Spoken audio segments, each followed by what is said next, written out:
Hello everybody, welcome to my YouTube channel. आज हम discuss करेंगे लैब वैल्यूज़ के बारे में।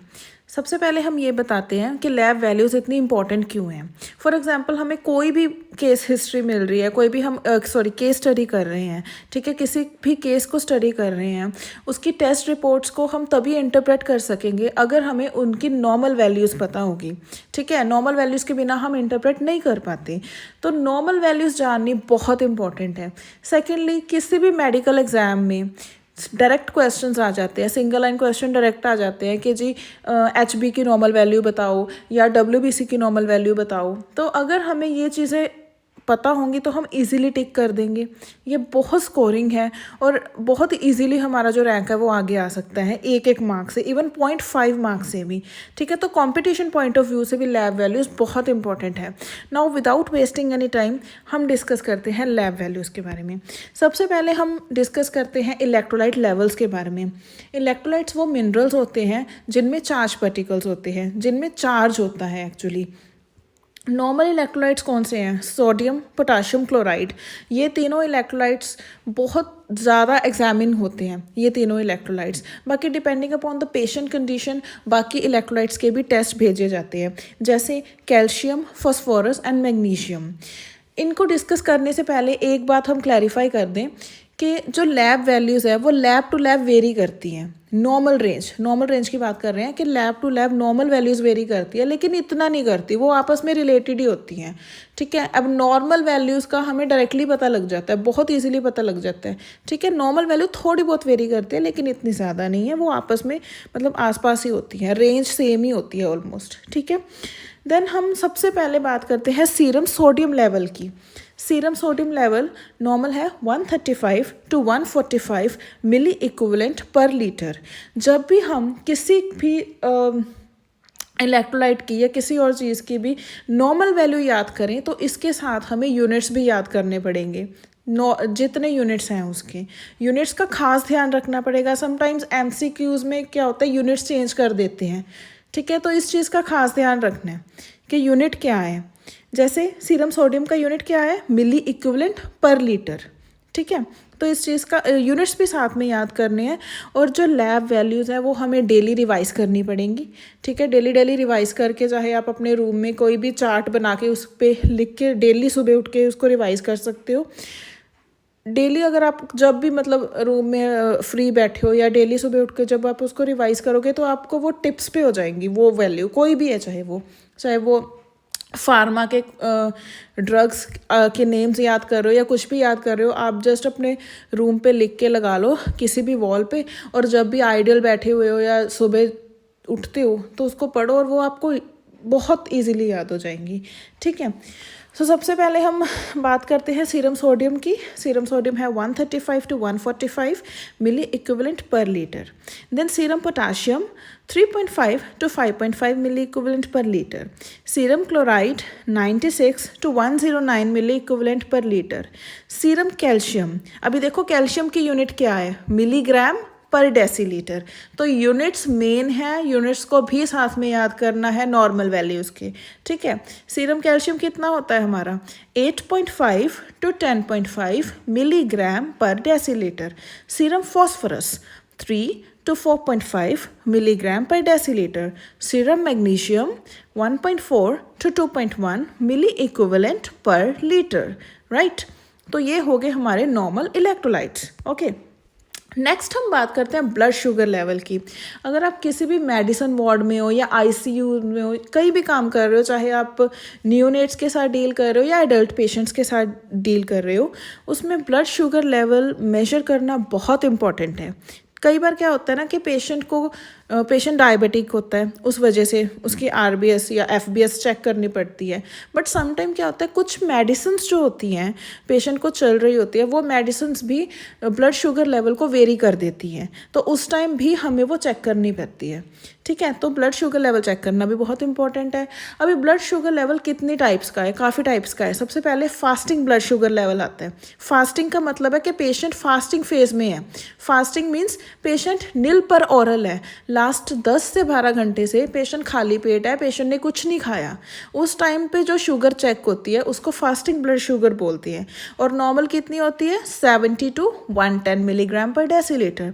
70 to 110, अगर 110 से अबव है तो पेशेंट प्री डायबिटिक या डायबिटिक है, अगर 70 से कम है तो पेशेंट हाइपोग्लाइसीमिया में जा रहा है। इस चीज़ का ध्यान रखना है।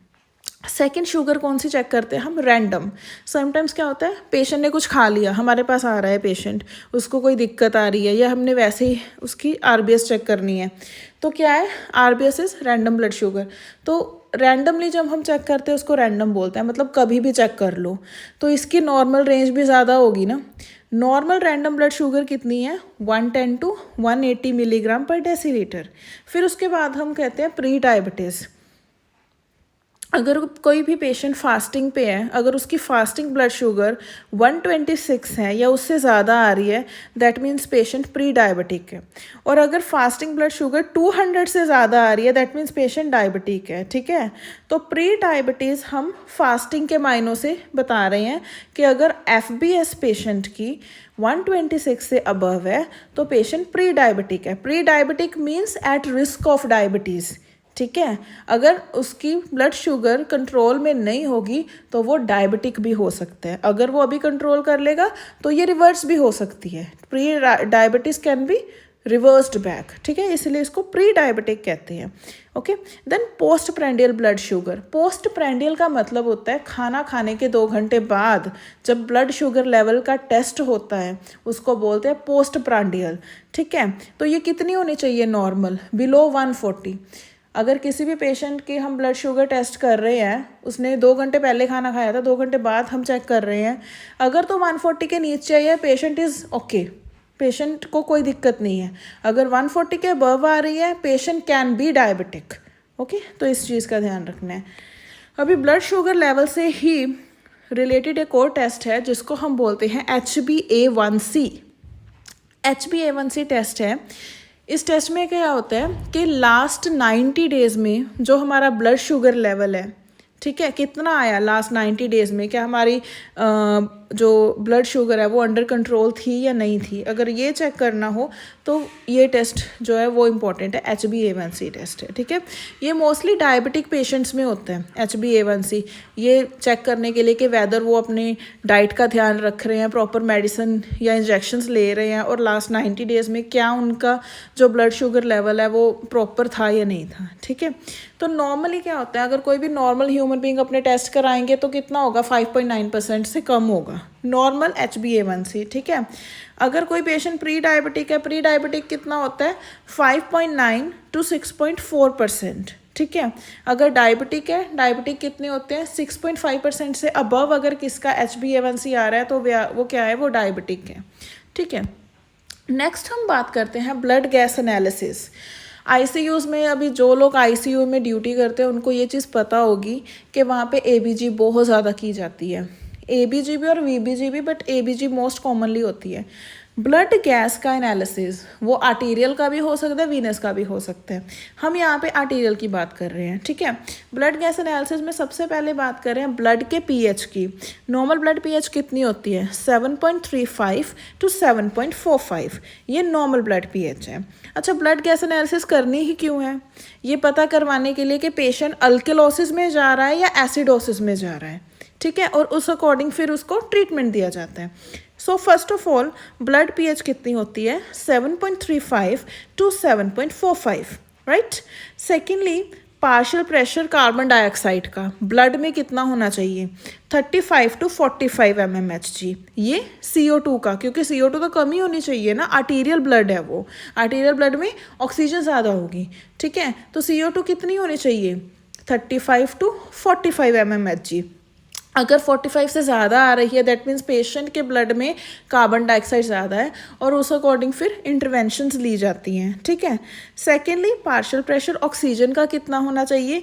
80 to 100 mmHg, क्योंकि ब्लड ऑक्सीजनेटेड होता है आर्टरीज में, तो ऑक्सीजन का पार्शियल प्रेशर भी ज़्यादा होगा। Normal partial pressure of oxygen कितना होना चाहिए? 80 to 100 mmHg। देन बाइकार्बोनेट्स का लेवल कितना होना चाहिए? 22 to 26। ठीक है, ये है बाइकार्बोनेट्स का लेवल। अगर बाइकार्बोनेट्स ज़्यादा है तो पेशेंट अल्किलोसिस में है, अगर बाइकार्बोनेट्स का लेवल कम है नॉर्मल लेवल से तो पेशेंट एसिडोसिस में है। ये हम नेक्स्ट लेक्चर में भी डिस्कस करेंगे ब्लड गैस एनालिसिस। फिलहाल के लिए हमने नॉर्मल वैल्यूज़ लर्न करनी है। अगर नॉर्मल वैल्यूज़ पता होंगी फिर ही हम एनालाइज कर सकेंगे कि पेशेंट एसिडोसिस में है या अल्कलोसिस में है। Then last saturation, oxygen saturation, ये कितनी होनी चाहिए? 96 to 100% ब्लड की, राइट? ब्लड की ही हमेशा आर्टेरियल ब्लड की ही इंटरप्रेट की जाती है, ठीक है। तो ये अभी हो गया ब्लड गैस एनालिसिस हमारा। अभी हम करते हैं किडनी फंक्शनिंग टेस्ट पे। किडनी फंक्शनिंग टेस्ट में ये दो मोस्ट इम्पॉर्टेंट जो फैक्टर्स हैं, एक तो है ब्लड यूरिया, ये कितना होना चाहिए? 7 to 20, ठीक है। 20 से अबव है तो मतलब क्या है कि दिक्कत वाली बात है, ठीक है ना। 20 है तो बॉर्डर लाइन है, अगर 20 से अबव है तो दिक्कत वाली बात है, ठीक है। तो ब्लड यूरिया कितना होना चाहिए? 7 to 20 milligram per decilitre. Creatinine कितना होना चाहिए? 0.6 to 1.2 milligram per decilitre, right? ये होना चाहिए क्रैट, जिसको हम क्रैट भी बोल देते हैं शॉर्ट फॉर्म में, ये होता है क्रेटिनिन, ठीक है। Creatinine is most important factor for kidney functioning, right? तो क्रेटिनिन अगर ज़्यादा आ रहा है तो उसके बाद फिर पेशेंट डायलिसिस में जाता है, ओके। ये चीज़ होती है, डिपेंड करता है ये ना कि पेशेंट की किडनी कैसे फंक्शनिंग कर रही है, वो कोई AKD का या CKD का पेशेंट तो नहीं है, ठीक है। उस अकॉर्डिंग ये चीज़ होती है। बट नॉर्मल वैल्यू हमें पता होना चाहिए कि नॉर्मल वैल्यू क्रेटिनिन क्या है? 0.6 to 1.2 milligram per decilitre, right? Next हम बात करते हैं कार्डियक मार्कर की।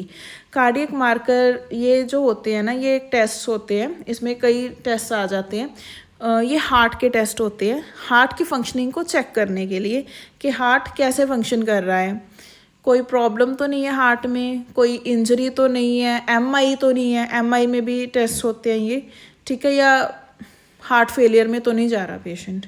सबसे पहले ट्रोपाई, इसको ट्रोपाई बोलते हैं, ट्रोपोनिन आए।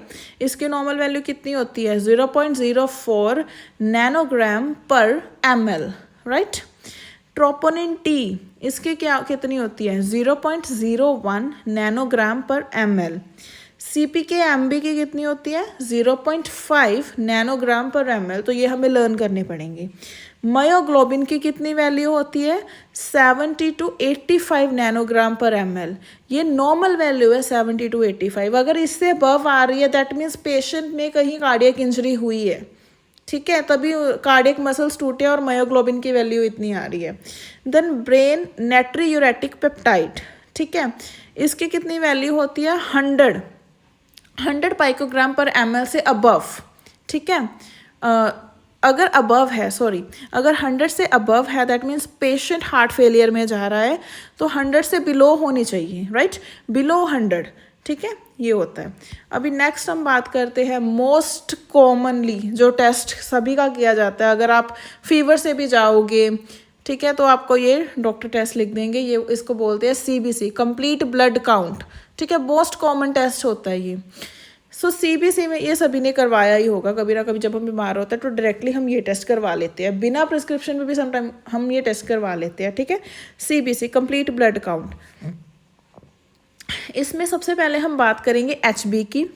नॉर्मल HB थोड़ा बहुत डिफर करता है मेल और फीमेल में, मेल्स में ज़्यादा होता है, ठीक है। कितना होता है? 13.5 to 18 ग्राम पर डेसीलीटर, राइट? ये नॉर्मल वैल्यू रेंज है एक, ठीक है।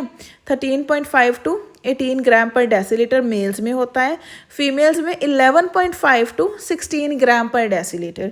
अगर अभी हमें नॉर्मल वैल्यू पता होगी तभी हम पता कर पाएंगे कि पेशेंट पॉलीसाइथीमिया में तो नहीं है या पेशेंट अनीमिक तो नहीं है। तो normal ranges are very important to interpret any patient's condition और to make a diagnosis, right?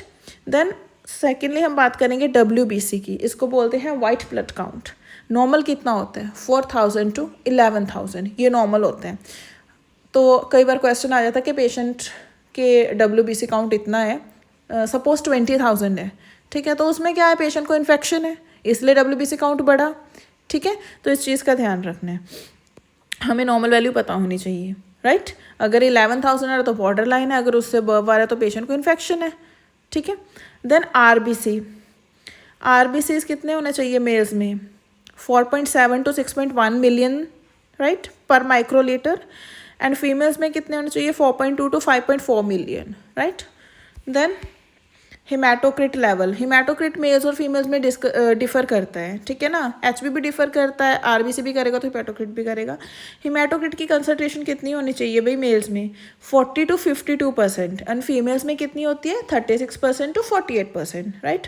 Then आता है प्लेटलेट काउंट, प्लेटलेट काउंट कितना होना चाहिए 1.5 लाख टू 4.5 लाख, ये नॉर्मल रेंज है, ठीक है। अगर 1.5 लाख से कम है तो मतलब कम जा रहा है, ठीक है। मोस्टली डेंगू में प्लेटलेट काउंट कम होते हैं राइट। 4.5 से ज़्यादा भी नहीं होना चाहिए, तो नॉर्मल रेंज है 1.5 to 4.5 राइट। देन न्यूट्रोफिल्स की बात करें तो ये न्यूट्रोफिल्स, लिम्फोसाइट्स, ये सभी जो है ना WBCs की ही टाइप है राइट। न्यूट्रोफिल्स कितने होते हैं 60 to 70%, लिम्फोसाइट्स कितने होते हैं 20 to 30%, ये परसेंटेजेस में होते हैं राइट।